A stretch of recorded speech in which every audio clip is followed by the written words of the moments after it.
समझ रहे और कई आंदोलन खड़े किए हमारी जब सरकारें कांग्रेस की होती तब राज्यों में भी और देश के अंदर भी। हमने ऐसा माहौल कभी नहीं देखा कि विपक्ष को दबाने के लिए इस प्रकार के षड्यंत्र किए जाए। ये षड्यंत्र है, सब नेताओं को भेजा जा रहा है अलग अलग जिलों के अंदर। और राहुल गांधी जी का जो फैसला है कि भाई हम नीट को लेके या एसएससी को लेके जो भी अलग अलग परीक्षाएं, फिर 90 परीक्षाएं आज तक हुई है जिस प्रकार से पेपर आउट हुए हैं, एक बड़ा इश्यू है। राज्यों में भी हुई उस वक्त में, राजस्थान सहित इनके खुद के राज्यों में हुई, पर राजस्थान को बदनाम करते बिना बदनाम करते तब भी हम सहन करते हैं भाई कि वो पेपर लीक होना ही अपना में गंभीर बात है। हमारे वक्त में पेपर लीक हो तो हमने अरेस्ट किया, हमने मुकदमा बनाया उनके खिलाफ में, हमने कार्रवाई करी। पर ये लोग जिस प्रकार का व्यवहार कर रहे हैं अभी, ये स्पीकर साहब का ढीला है। स्पीकर साहब जहाँ बैठते हैं वहीं के नेता प्रतिपक्ष राहुल गांधी का नाम है। वो यहाँ आ रहे हैं तो कम से कम आप उनको वेलकम नहीं करो। वेलकम का मतलब थोड़ी कहता हूँ मैं आके आप खड़े हो। वेलकम मतलब है आप मान लो उनको अच्छा लगता है, आपको भी अच्छा लगता है। एक टेलीफोन में कहते भाई आप मेरी जेल में जाने स्वागत है आपका। ये क्या है? ये तो पॉलिटिकल एक्टिविटी है हमारी। हम चाहते हैं कि जो कुछ भी 22 लाख बच्चों को जो तकलीफ हुई है उसकी भावनाओं को रिप्रेजेंट करेंगे, जिससे कि जो आत्महत्या हो रही है वो रुक जाए। कल एक आत्महत्या होगी राजस्थान के अंदर, नवलगढ़ के अंदर। तो ये विपक्ष का काम है जन आक्रोश को, जन भावनाओं को रिप्रेजेंट करना। फायदा सरकार को भी मिलता है। अगर मान लो शांति व्यवस्था कायम रहती है, कानून व्यवस्था कायम रहती है, किसको फायदा मिलता है? सरकार को मिलता है।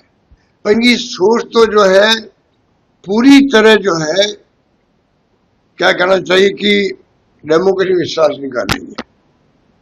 ताना से प्रवृत्ति इनके दिलो दिमाग के अंदर है। जैसे ही सुना कि राहुल गांधी जी यात्रा में निकल रहे हैं, कोटा की शुरुआत कर रहे हैं और शुरू कर दिया तमाशा, शुरू कर दिया। तमाम जो यहाँ कोचिंग इंस्टीट्यूशन है, हॉस्टल्स है, आप बताइए उनको मैसेज जाना है भाई कि आप कोई नहीं जाए वहां पर। ये तरीका गलत है। मेरा मानना है कि ये कभी हमने देखा नहीं है ऐसा माहौल को। और मेरा मानना है कि आज बहुत उत्साह है। कल मुझसे मिलना ही बच्चे बच्ची है और उन्होंने जो है हमें आगे विश्वास दिया है, हम सब वहां पे आ रहे, हमें कोई रोक नहीं सकता। हम जानते हैं कि हमें पीड़ा कितनी है। पेपर 2-3 बार का हम एग्जाम दे रहे हैं, हमें तकलीफ हम जानते हैं। इस प्रकार का माहौल वो खुद मेरे कल कह के गई हैं बच्चे। तो कहने का मतलब ये है कि ये तरीका इनका बहुत ही तानाशाहीपूर्ण रवैया है। और राहुल गांधी जी आ रहे हैं, आप देखेंगे मैसेज बहुत शानदार गया पूरे देश के अंदर कि कोई तो है नेता जिसने बीड़ा उठाया है तमाम जो आक्रोश है देश के अंदर उसको रिप्रेजेंट करने का, आंखें खोलने का सरकार की। जिससे कि वो अभी देखिए ना, आर्मी, एयरफोर्स, सीआईएसएफ, ऐसा कभी देखा आपने आजादी के बाद में? एयरफोर्स के प्लेन, हेलीकॉप्टर पेपर लेके जाएंगे 500 जगह पर।